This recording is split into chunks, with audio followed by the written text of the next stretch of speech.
Olá pessoal, bem-vindo a mais um encontro.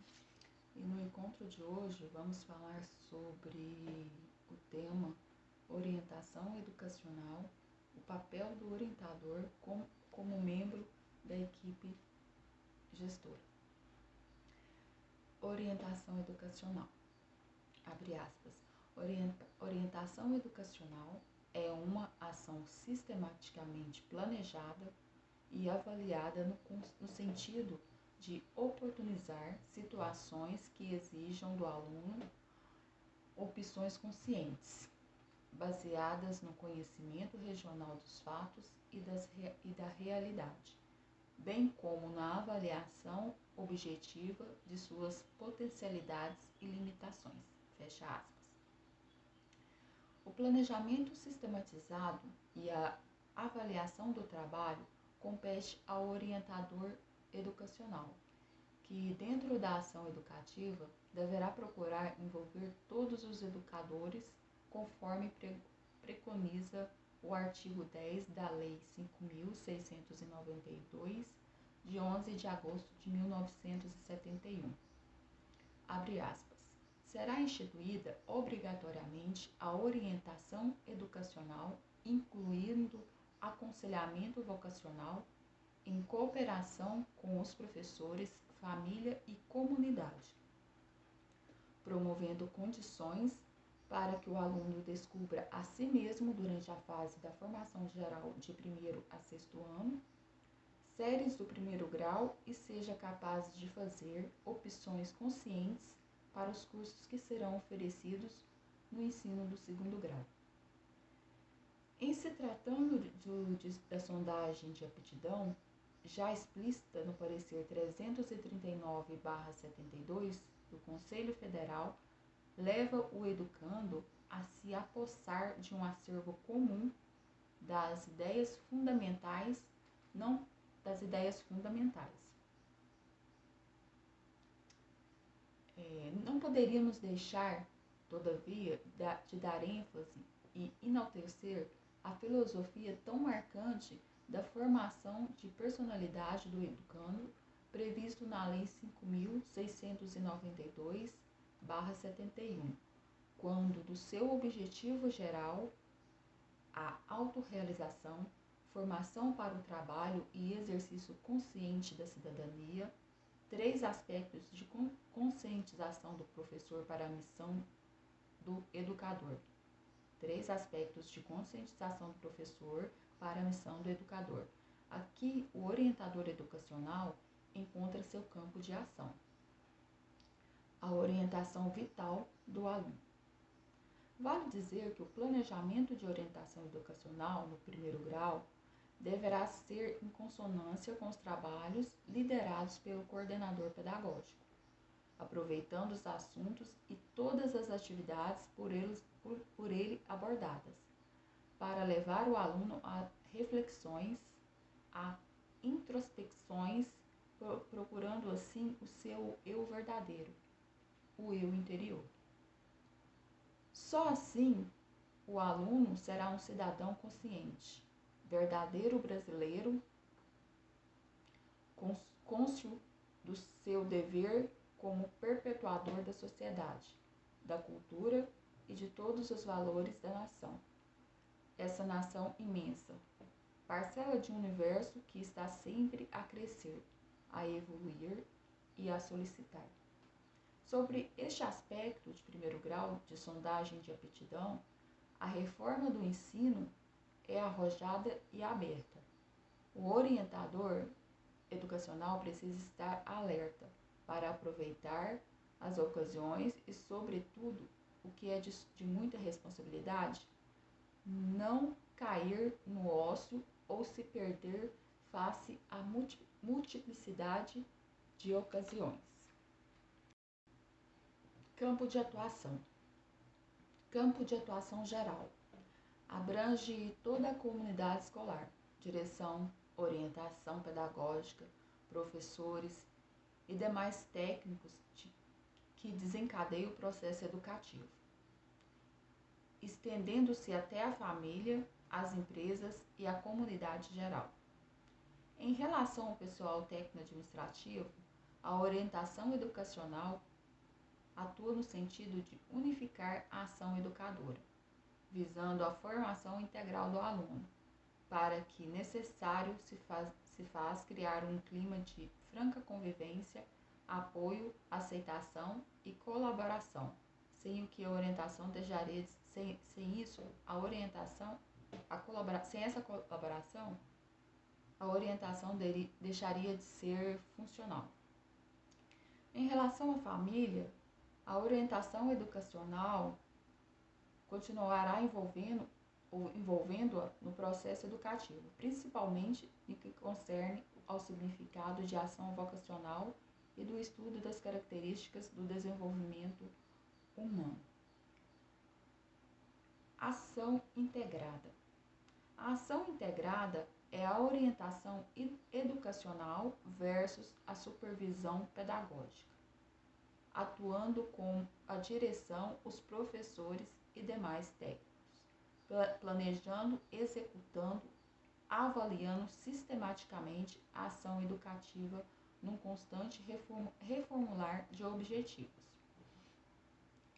Entre as atividades específicas da ação integrada, citamos algumas: delineamento de uma filosofia de trabalho, características de clientela escolar, contribuição específica de cada disciplina, área, estudo ou atividade na formação integral dos alunos, dinâmicas de turma, respeitando a individualidade de cada um, processo de observação das características gerais da personalidade do aluno e medidas psicopedagógicas de acompanhamento de casos individuais ou de grupos de alunos. De acordo com o que foi dito, o orientador educacional terá que traçar um plano de ação, tendo em vista a formulação de uma filosofia de educação voltada para o cumprimento do objetivo geral da Lei 5.692/71 e que focalizará os aspectos. Currículo. Conforme o objetivo específico da educação específica do segundo grau, a terminalidade, os currículos deverão ser montados com abertura tal que possibilite a constante reformulação de suas metas, para atender às oscilações do mercado de trabalho, às possibilidades dos estabelecimentos de ensino, à multiplicidade de cursos que surgem anualmente face a necessidades de novas qualificações. Tudo isso em consonância com a política educacional de cada região. Outro aspecto deve ainda ser observado na formação do currículo pleno, em específico do segundo grau, objetivos de cada escola face a tipo, clientela e necessidades da comunidade, enfatizando os objetivos do núcleo comum. Outros aspectos: estabelecer objetivos comportamentais relacionados a cada disciplina, critérios na formação de turmas, critérios de observação nos diversos ambientes, critérios de análise dos danos e dos gráficos do aproveitamento, bem como planejamento de um novo processo de avaliação dentro de nova dimensão educacional. Montar projetos que englobem a participação dos professores, tanto no estudo das profissões e do mercado de trabalho, como na divulgação dos cursos profissionalizantes oferecidos pela escola e pela comunidade. Estabelecer sistemas de avaliação global que possibilite uma ampliação e a melhoria do trabalho. Constantes feedback para constantes reformulação dos objetivos. Integração da orientação educacional e do currículo. O nosso sistema educacional, ainda que manado de princípios filosóficos coerentes, carece na prática de uma unidade de ação que seja capaz de orientar a ação educativa de forma global e coerente. A ausência dessa unidade se caracteriza pela desvinculação dos diversos setores do currículo. Praticamente não existe ainda uma interação e racionalização das diversas áreas do currículo. A figura do tradicional professor, que no passado ocupava o centro do sistema educacional, desempenhando o papel de verdadeiro catalisador da ação educativa, desapareceu. Quem deverá desempenhar tal função? Pela própria filosofia da orientação educacional e pelas funções e atribuições que caracterizam o orientador educacional, cabe a este assumir o papel. Em geral, porém, o orientador educacional, certamente por falta de formação humana e técnica mais profunda, ainda não tomou plena consciência do fato. Por outro lado, devido a diversos fatores, o sistema escolar ainda não consegue reconhecer e aceitar o orientador educacional como o elemento capaz de assumir e desempenhar essa responsabilidade. Dessa forma, a orientação educacional vem se arrastando, trilhando caminhos no paralelismo com as demais áreas de atuação educacional, sem lograr um verdadeiro encontro em seus objetivos comuns. Muitos são os fatores que, desde o passado, vêm contribuindo para a falta de integração da orientação educacional com o currículo. Fundamentados em Janet Kelly, podemos citar: primeiro, por muitos anos os professores acharam que todos os estudantes deveriam submeter-se a um currículo estritamente clássico e acadêmico. Segundo, a existência nesses últimos anos de um programa de orientação educacional apenas facilitador, alheio aos problemas disciplinadores da escola. Terceiro, persistência na escola de uma estrutura de separatismo e especialização, favorecendo uma desvinculação entre departamentos e campos de atuação. Quarto, programas de orientação educacional alheio ao contexto da filosofia de educação da escola. Quinto, ênfase que a orientação coloca sobre o indivíduo com relação à aprendizagem em oposição à ênfase grupal dada pelo currículo. Sexto, atuação da orientação educacional não voltada para o professor e para a sala de aula. Sétimo, confusão com relação ao conceito de currículo existente entre as pessoas que planejam. Oitavo, exclusão do professor e do orientador na organização do currículo. Nono, ausência de uma colocação mais realista e objetiva do core currículo em relação aos professores e orientadores, e como se fosse algo reservado aos especialistas do currículo. E décimo, desconhecimento das contribuições que cada campo, currículo e orientação, pode oferecer a um outro para desenvolver a aprendizagem. A importância e a necessidade de integração da orientação e do currículo torna-se evidente se considerarmos a semelhança e mesmo a identidade das características dos dois campos. Primeiro, semelhança de filosofia e objetivo nos seus aspectos básicos. Segundo, semelhança de funções. Ação centralizada no aluno através da identificação e orientação de seus problemas. Terceiro, currículo e orientação atingindo as mesmas pessoas e instituições, alunos, pais, professores, comunidades, empresas. Quarto, semelhança de conteúdo e de recursos educacionais utilizados. Quinto, semelhança na metodologia e nas técnicas de trabalho com os alunos.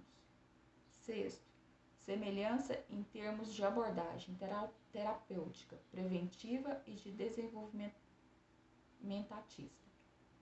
Sétimo, semelhança entre os problemas da orientação e do currículo, com relação à preservação da unidade e da continuidade do processo educativo, envolvendo planejamento, coordenação, articulação e comunicação. Planejamento de atividades que promove o desenvolvimento do aluno, coordenação das atividades curriculares centradas no aluno, articulação de atividades curriculares e extracurriculares, comunicação entre alunos, professores, pais, escolas, empresas, comunidades. Oitavo, utilização da mesma psicologia da aprendizagem. E nono, estudo dos mesmos problemas sociológicos e culturais. Orientador agente de mudança. Goldwin Watson, 1969, sintetiza em alguns princípios sua observação quanto às fontes de resistência nas pessoas ou nas instituições. Ressalta que estes princípios não são leis, mas apenas generalizações que se mostram pertinentes. Centraliza suas considerações em 3 questões. Quem traz a mudança? Que tipo de mudança? Por quais procedimentos? A. Quem traz a mudança?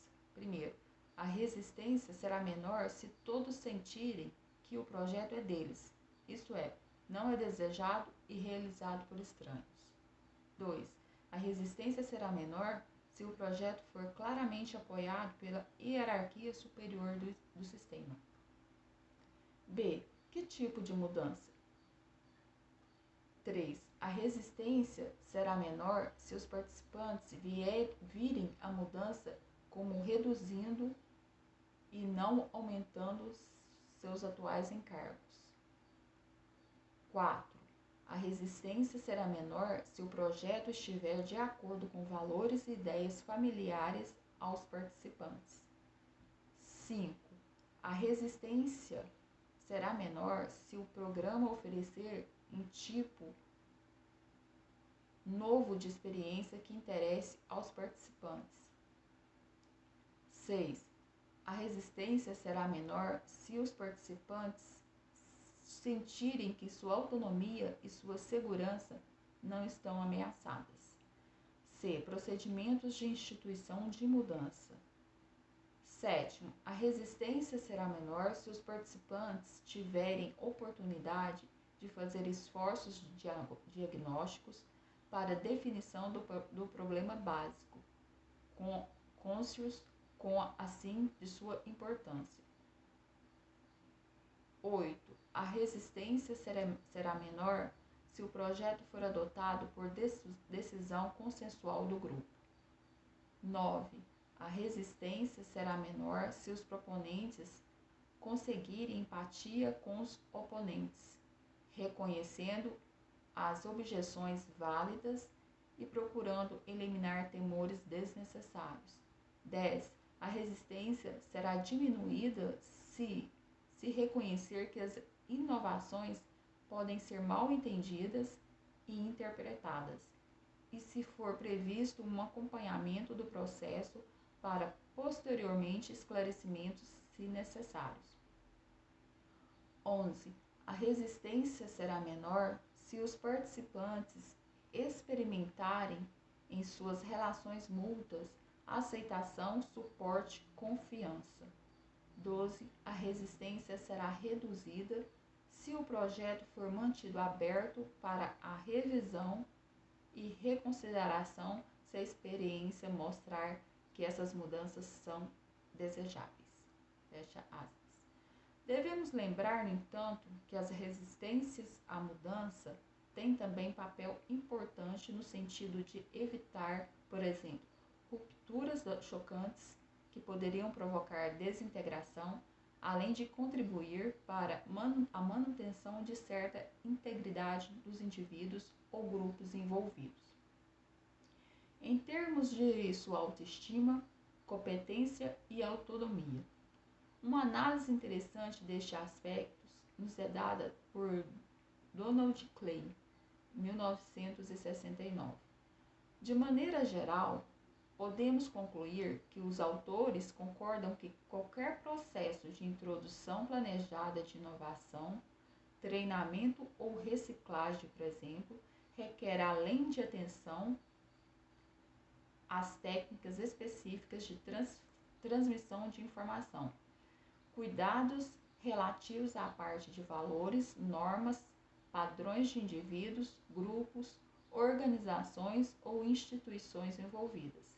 Se, por um lado, o formador tem que preocupar-se com uma forma de introduzir novas tecnologias, por outro, deverá também estar atento aos aspectos dos comportamentos que se relacionam com a introdução dessas inovações, sob o risco de perder eficiência no alcance de seus objetivos. Quanto à formação profissional, até 1968, a formação era diferente, conforme se tratasse de profissional destinado ao ensino médio ou primário.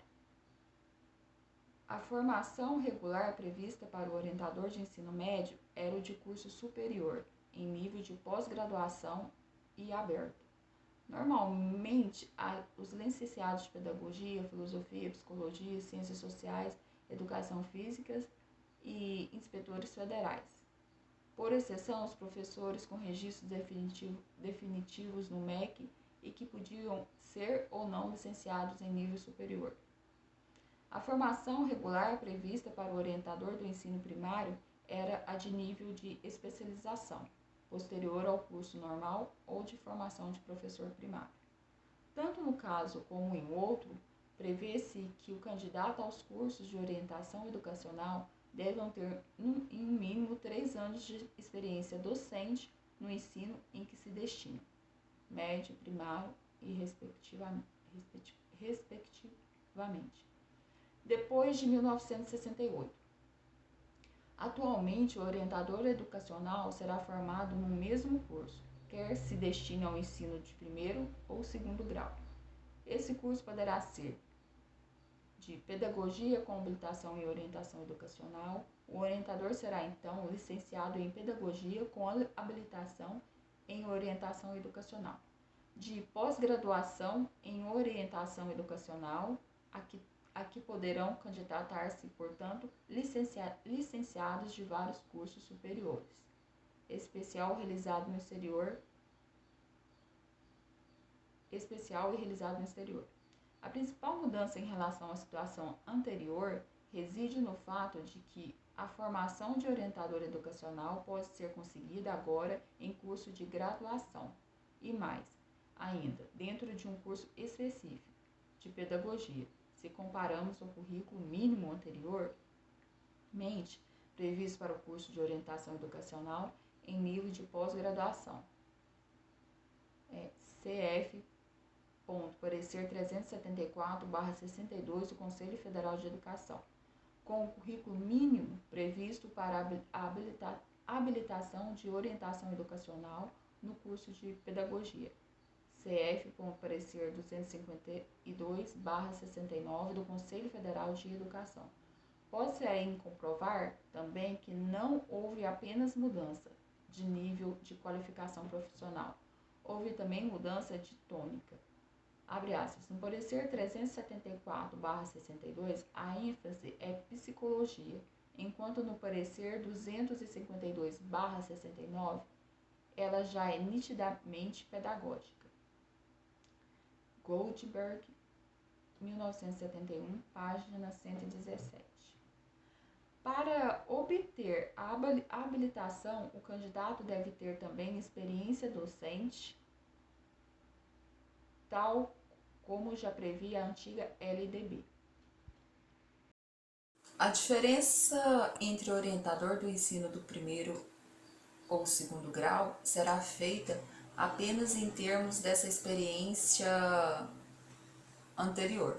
O parecer 761/69 do Conselho Federal esclareceu que a experiência do magistério poderá ser obtida antes ou durante do curso de pedagogia, o que foi confirmado pelo parecer 857/72 do referido Conselho, o qual estabeleceu, inclusive, que essa experiência não poderá ter duração inferior a um ano letivo.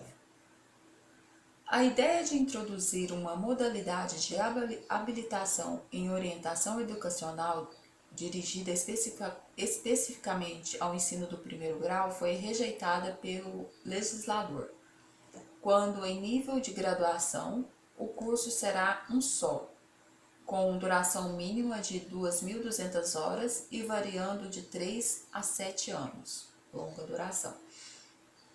Quanto ao exercício profissional, tanto antes como depois de 1968, o registro profissional em um órgão competente do MEC sempre foi condição básica e continua sendo. Para os formados até 1968, a regulamentação básica era o de Portaria 105 do MEC, que exigia a comprovação de 2 anos de efetivo exercício no magistério secundário. Para os formados a partir de 1969, o registro profissional passou a guiar-se pelo parecer 252/69 e posteriormente pelo parecer 867/72, e segundo o qual se exige comprovação de licenciatura em pedagogia, habilitação de orientação educacional, 1 ano de experiência docente, estágio supervisionado. Por outro lado, embora se exija a formação universitária para o orientador educacional, a própria legislação se encarregou de criar uma válvula de escape, ao estipular que, abre aspas, enquanto não houver em número bastante os professores e especialistas a que refere o artigo 30 da Lei 5.510/68, a habilitação para as respectivas funções será feita mediante exame de suficiência realizado em instituições oficiais de ensino superior indicadas pelo CFE, fecha aspas. Decreto-Lei 461/69, artigo 16. Por outro lado, a recente regulamentação da profissão consagra para o orientador educacional uma formação em nível de graduação ou de pós-graduação, cabendo, portanto, indagar, haverá prerrogativas profissionais diferentes para seus egressos? Essa e muitas outras dúvidas podem ser levantadas acerca das exigências e restrições legais relativas à formação e exercício profissional do orientador educacional. Muito mais controvertida, no entanto, é a questão de suas atribuições profissionais. Isso se deve, em parte, ao fato de que, abre aspas, sem número de atividades afins, como as exercidas pelo orientador pedagógico, pelo psicólogo, pelo supervisor, pelo administrador e pelo próprio professor, disputa uma parcela da área ocupada pela orientação educacional, tornando-se quase impossível, em determinados casos, esclarecer qual o verdadeiro titular do quinhão disputado. Haja visto o que acontece com a profissão de psicólogo, regulamentado pela Lei número 4.119, de 27 de 8 de 62, a qual seu artigo 13, capítulo 10, a linha B e C inclui entre as funções do psicólogo a orientação e seleção profissional e orientação psicopedagógica, atividades essas mais condizentes com a profissão de orientador educacional, fecha aspas, Ferraz, 1973. É de se considerar ainda que a orientação educacional, mesmo nos países de origem, França e Estados Unidos, tem sofrido inúmeras transformações, padecendo de uma certa indefinição. Todos esses fatores fazem do orientador educacional uma figura controvertida. Para uns, ele é um luxo, uma macaqueação. Num país em que mais da metade dos professores, de todos os graus, não tem a mais elementar credencial para lecionar. Oliveira Lima, 1965, página 151. Para outros é quase um mal necessário, pois, abre aspas, na verdade, todo professor deve ser um orientador educacional, e sê-lo há sempre, a não ser que se limite, para usar de uma distinção clássica, e a instruir sem educar. Se, além dos professores, há orientadores educacionais, é simplesmente em virtude do acúmulo dos trabalhos escolares que muitas vezes exigem uma especialização de tarefa, uma dedicação integral a um aspecto da educação que, entretanto, não pode ser separado dos demais. Fecha aspas. A orientação educacional, 1969. Para outros, finalmente, é um profissional absolutamente necessário numa escola, onde deve ser, abre aspas, um anjo de paz e não um juiz de paz, fecha aspas. Lima, 1969, página 7. Todos esses julgamentos traduzem concepções diversas acerca do desempenho do papel de orientador educacional. Na medida em que todos eles forem emitidos por educadores, é fácil imaginar que, mesmo entre os parceiros de papel, não haja consenso acerca do desempenho dessa profissão. Constatações dessa ordem falam a favor da necessidade urgente de pesquisas que permitam clarificar e precisar melhor o papel da orientadora educacional entre nós.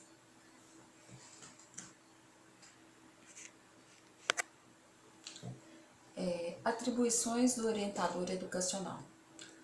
O orientador educacional deve manter um bom relacionamento com outros profissionais em sua prática, quanto à instituição em que se encontra envolvido.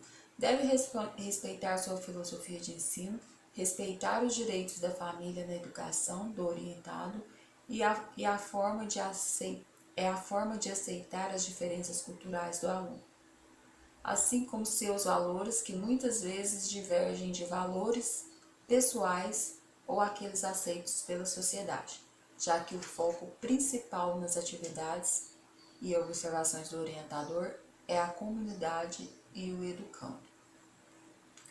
O Código de Ética dos Orientadores é um código publicado e institucionalizado há 28 anos.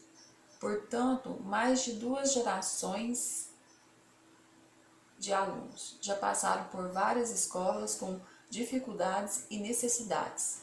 Alguns conseguiram obter auxílio, outros não, devido à demanda de alunos ser maior do que o número de orientadores. Toda a ação do orientador educacional merece uma reflexão sobre a realidade que o cerca, dando-lhe assim condições de uma posição profissional adequada. Por isso, deve ter presente em suas atividades os princípios que servem de base ao processo de orientação, para que assim o levem a uma ação mais segura e coerente. O orientador educacional deve procurar entender o educando com sua realidade biopsicossocial, para que, a partir disso, o educando possa estabelecer uma personalidade segura de si e compreensiva, dentro de sua própria realidade. O orientador deve estabelecer um clima de confiança e respeito mútuo, incentivando a procura espontânea ao seu serviço. Deve envolver todas as pessoas no processo de educação, como diretor, professores, pais, serventes, entre outros, para que todos cooperem com o orientador educacional, no sentido de ajudá-lo a melhorar o educando. Esse serviço deve ter uma continuidade, sendo um trabalho planejado e de comum acordo com a direção, professores e coordenadores. No entanto, não deve se deixar envolver por pequenas questões entre professores e alunos, e sim ajudar na superação de dificuldades, porém nunca ser um órfão disciplinador. O orientador educacional deve criar na escola um clima comunitário, sensibilizando a todos quanto à necessidade de cooperação em suas atividades, com entusiasmo, respeito e solidariedade, não se esquecendo de estimular ao máximo a iniciativa do educando. O objetivo do orientador educacional, segundo Fontoura, abre aspas, é exatamente o de ocupar-se com a personalidade do educando, ajudando-o a resolver os seus próprios problemas psicológicos e morais, bem como a tomar uma posição ético-filosófica em face dos problemas no mundo e da sua comunidade. Fecha aspas, 2008, página 291. Orientar para o melhor ajustamento na escola, no lar e na vida social em geral, sendo fundamental a interação do educando com o professor, com seus colegas, bem como sua família e esse é um dos objetivos da orientação educacional. Contudo, é importante também que o educando saiba manter um comportamento adequado fora da escola e do lar, formando assim cidadãos que alimentem dentro de si um sentimento de cidadania, no qual exista respeito em quaisquer circunstâncias da vida. Prevenir o educando com relação a desajustes sociais que aparecem na sociedade como fruto de dinâmica negativa também é um dos objetivos do orientador, assim como sensibilizar os membros da escola para que queiram melhorar suas atuações, visando a melhor formação do educando. O orientador educacional objetiva uma aproximação da escola com a comunidade, a fim de proporcionar maiores oportunidades de conhecimento do meio e do comportamento do educando. O orientador tem como objetivo instaurar na escola um ambiente de alegria, satisfação e confiança, estabelecendo um clima descontraído, evitando medos, frustrações e humilhações e, para isso, deve desenvolver atividades de lazer, podendo algumas delas transformar-se em atividades profissionais, incentivando-os para a melhoria da estrutura e funcionamento de suas vidas. Estratégias usadas na orientação educacional. O orientador é o profissional dentro da escola que pode encontrar alternativas de ações que possibilitem ao professor rever sua prática e a forma como se relaciona com os alunos, com seus próprios colegas. Descobrir que tipo de professor é construir o seu próprio conhecimento e sua identidade profissional. Ele deve usar como estratégia a ligação entre escola e família, buscando sempre um bom ajustamento do aluno para alcançar o bom desenvolvimento de seus conhecimentos. Deve assumir funções de assistência ao professor, aos pais, às pessoas da escola com as quais os alunos mantêm contatos significativos, no sentido de que estes se tornem mais preparados para entender as necessidades dos alunos, tanto com relação aos aspectos cognitivos, como afetivos.